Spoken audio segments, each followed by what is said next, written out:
Hey, it's Amir Borman. This is the Daily 10 segment of the Talent Tango podcast, and I am here with Arash. Let's do it. All right. So we want to talk about fear today. We'll loop it around to talent acquisition and why we're talking about it. But I actually was listening to Gary Vee's podcast, and he actually he has a movie he made on YouTube. It's like a 6-minute movie, and really interesting talking about fear and people trying to make decisions. And what really stood out to me, and I believe this, and I think it's why I wanted to talk about it, is we are always comparing 2 different things, and we wanna pretend that when you look back on it, your hindsight's 20/20, At and that moment in time. no, your hindsight's not it's like it's once you make a decision, you can't unwind and go back and look at something and go, "Oh, now that I know that I would have done this," because all the infinite number of ripples that have been caused by that decision can't be undone, and then it's not in a vacuum. Right. So, in a pure vacuum, sure, maybe you can go back and do the decision that you thought would be right, but then moving forward again from that standpoint, you have no idea what would happen because the outcome, the scenario, what's being played, the ripples will all cause a different future. So, that's why his thesis is it literally is impossible to take 2 choices and make a decision because you literally will never know what the possible outcome of the other one will be. Yeah, I think, what if is a common thing that everybody's done, at some point in time, and usually that what if is always, with a positive sentiment, right? So you're not thinking, Oh, well. we always think the what if the alternative was always gonna be better. You're Right. like, So "Oh, rosy outlook." so the what if is always a greener on the other side type of outlook, which is Absolutely. not necessarily true. You just don't know. I think, um, we deal with people making big decisions every day, right? Your job and what you do every day, that's a big decision. It impacts your life, your family, kind of a lot of different components to who you are as a person and maybe even how you identify as a person. So I think when it comes to, making a job change, definitely that little bit of, fear can be a part that makes it difficult for a candidate to potentially accept a job. And sometimes I always tell the team, sometimes you got to put on the psych hat and be a psychologist sometimes at times to kind of walk through somebody, and kind of calming some of those fears down. Well, and you get a lot of times people look at opportunities and they're trying to make the best decision, Who and isn't, right? that becomes the interesting question, what best is, right? So the thesis would be, according to Gary, is that if you make 2 decisions and you take the alternate path, what's to say that you wouldn't end up taking a business trip because of that decision, you get hit by a bus versus where you're at now. So, like, we always look at it as the alternate will be rosier and it'd be Right. better. We don't know that the alternate could be worse, but also we're looking at best when we have the best available information. And if it comes to, you're looking at job opportunities and you're like, "Well, I have 3 startups and a big, and a large public company I wanna go to," and you're analyzing what you only have so much information. Like, you're Right. not being told the roadmap and what's in the CEO's head, the VC's head, Well, the even if you are, board. Even if that you might are, it not could change. translate into what actually happens, right? Something could happen with, something happen with the economy that tanks and the other. It really is super difficult to look at 2 distinct opportunities and go two different components and go, "This is best." I think that's where people I think there's a fallacy going, "I'm going to make the best decision." I'm gonna make a decision with the best information I have. I think that's all we can do. I think focusing on the best decision, the best it forces us to think that there is a way we can actually get to that point.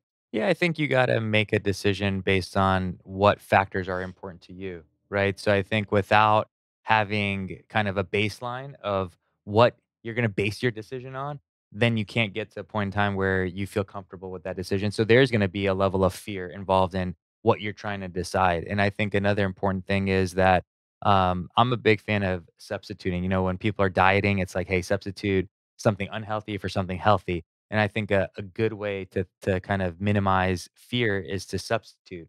I can't remember, I think it was listening to a book, but it was like, so if you're in a plane and there's a lot of turbulence and stuff like that, most people get tense and scared.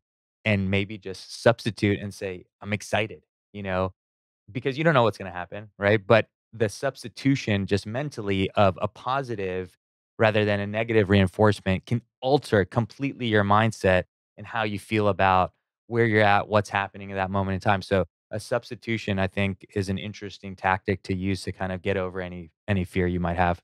Yeah, and I think, you know, when we before we started this business, we were looking at a couple of the options, right? Right, of course. And there's no way in hindsight you could say, "Oh, another option would have been any better or worse," because you just don't know how that would have unfolded and how the world would have been now. So I think it's one of those where we wanna rationalize our choices after the fact and look back and go, "Oh, I think I could have done better. I could have oh, I made a decision." Well, And then, remember oh that scene in what was it, that Matt Damon movie, with Ben Affleck when he's the super smart guy? oh, yeah, yeah, Good Will Hunting. And he's like, "Well, if I take this job," and he goes through like a million, like 5 Yeah, scenarios, and he's scenarios. like, "Oh, I would create a bomb and I would like, blow up like this city or something." So it's like you can also take it the other way where the decision that you're making that you think at that moment in time could be good for you, right? Because maybe you're playing the short-term game rather than the long-term game. It is good in the short term, but then the long-term effects are it was a bad decision. So I think when you're talking about fear and the I think it's decision part of it. judgment. I think a lot of it is the fear of making a decision is because if you're wrong, you're gonna judge yourself. That's self-judgment Well, and judgment by others. and judgment by I think that the judgment part is really the driver of getting to decision and having to really then worry about best because, if you make less than ideal decision, most people they will live with it, they'll have regret, they'll be angry at themselves for the decision they made, they'll think, "Oh, see, I should have done the only if I" or, when you get a speeding ticket, yeah, "Only if I'd have turned left and gone the longer way today. See, I did decided to shake a Well, I shortcut think and it's I got a part of your speeding ticket." ego, right? I think everybody's ego comes into play when you're talking about fear and decisions and all that aspect, right? You want to try to play quote unquote like a perfect game, right? And I think it's the more you can enjoy the process Yeah. of what happens after the fact with your decisions. And I also think a really key component is the confidence level you have. I think when people are more fearful, they're obviously more insecure, and so everything is a tense feeling. But when you're confident, even if things aren't going the way you'd like it to go, you believe deep down in yourself that you can change it and you can alter how you're feeling in the circumstances. So I think confidence plays into fear a great deal amount, and I think the more confident you are, the less fearful you are, obviously.